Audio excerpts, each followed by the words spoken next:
Hello বন্ধুরা, আমি আপনাদের জন্য নিয়ে এসেছি একটা নতুন ভিডিও। তো আমি এখানে উচ্ছে নিয়েছি। উচ্ছে তো আমরা খাই অনেক রকম, ভাজা করে, কেউ শুক্তো করে, অনেক রকম খাই। তো আমি আজকে একটু নতুন আইটেম করতে চাইলাম। তো উচ্ছেগুলো গোটা গোটা থাকবে, ওর ভিতরে মশলা দিয়ে করব। তো চলুন দেখে নিন কীভাবে আমরা করি। উচ্ছেগুলো প্রথমে এখানে ভালো করে দুই মাথা কেটে নিয়েছি। দুই মাথা কেটে নিয়ে ভালো করে জল দিয়ে ধুয়ে পরিষ্কার করে নেব। তো এটা পরিষ্কার করে নেওয়ার পরে এটাকে আমি কি করব, একটা প্যানে জল গরম করতে দিয়েছিলাম। জল গরম হয়ে এসছে, এর মধ্যে আমি এটা একটা একটা করে ছেড়ে দেবো। যেহেতু মাঝখানে ফাল করে চিড়ে নিতে হবে, সে এখন একটু সিদ্ধ হলে আমাদের সুবিধা হবে।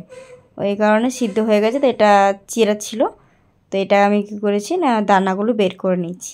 দানাগুলো কেন বের করছি, কারণ দানাগুলো থাকলে ভালো লাগবে না খেতে। এর ভিতরে মশলা থাকবে, তো মশলা দেওয়ার জন্য জায়গাটা আমি খালি করে নিচ্ছি। দেখুন একা একা করে সব আমি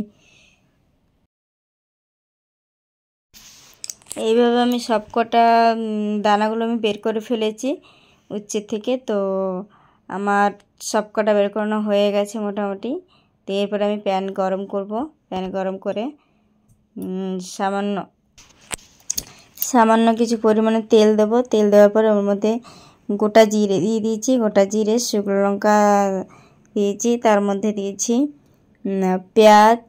পেঁয়াজ কুচি, টমেটো কুচি দিয়ে এটা ভালো করে একটু ভেজে নেব। ভেজে নেওয়ার পরে এখানে আমি দিয়েছি একটা পেস্ট করা একটা মশলা। তো এই মশলাটার মধ্যে কী কী আছে আমি বলে দিচ্ছি।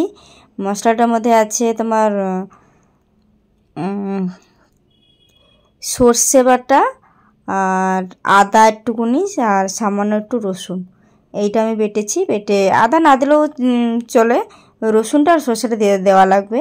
যেহেতু আমি রসুনটা আর সর্ষেটা দিয়েছি, ওর মধ্যে আদা একটু দিয়ে দিয়েছি। তো এরপরে মশলাটা একটু কষিয়ে নিয়ে তারপরে সামান্য একটু লঙ্কার গুঁড়ো, হলুদ, আর একটু নুন, আর একটু জিরের গুঁড়ো, আর একটু ধনের গুঁড়ো দিয়ে আমি ভালো করে মশলাটা মিক্সড করে নেব। মশলাটা মিক্সড করা হয়ে গেলে জাস্ট বেশিক্ষণ এটা কুক করতে হবে না,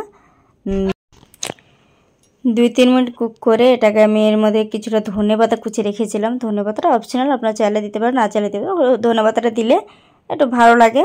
আর আমার কাছে ছিল, যেহেতু শীতকাল, এখন ধনেপাতা অ্যাভেলেবেল, তাই আমি ধনেপাতা কুচি কিছুটা দিয়ে দিয়েছি। তো এইটাকে আমি ভালো করে 2-3 মিনিট নেড়ে চেড়ে এটাকে আমি নামিয়ে নেব। একটুকুনি ঠান্ডা হলে আমি এইটা উচ্ছের যে বীজগুলো বের করে দিয়েছি, ওই মাঝখানে আমি এইগুলো আস্তে আস্তে করে দিয়ে দেবো। চামচের সাহায্যে দিয়েছি, যেহেতু গরম আছে। আর আমি ঠান্ডা হওয়ার জন্য ওয়েটও করিনি, যেহেতু অনেকটা লেট হয়ে গেছিলো আমার রান্না করতে আজকে। তাই আমি ঠান্ডা হওয়ার জন্য ওয়েট করিনি, আমি ওর মধ্যেই দিয়ে দিয়েছি।